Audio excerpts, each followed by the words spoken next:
processing software that allows users to create and edit written documents. Here are some basic steps to get started with using Microsoft Word. Open Microsoft Word. You can open Microsoft Word by clicking on the Start button in the bottom left corner of your screen, selecting All Programs, and then clicking on Microsoft Word. Create a new document. To create a new document, click on the File menu and select New. You can choose from a variety of templates or start with a blank document. Enter text. To enter text into your document, simply click on the blank page and start typing. You can also paste text from another source by using the Ctrl+V keyboard shortcut.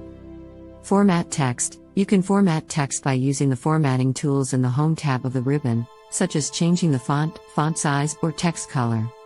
Save your document. To save your document, click on the File menu and select Save. You can also use the Ctrl+S keyboard shortcut. These are just some basic steps to get started with using Microsoft Word. There are many more features and tools available, including advanced formatting options, tables, images, and more. You can learn more about these features by exploring the ribbon and the Help menu in Microsoft Word.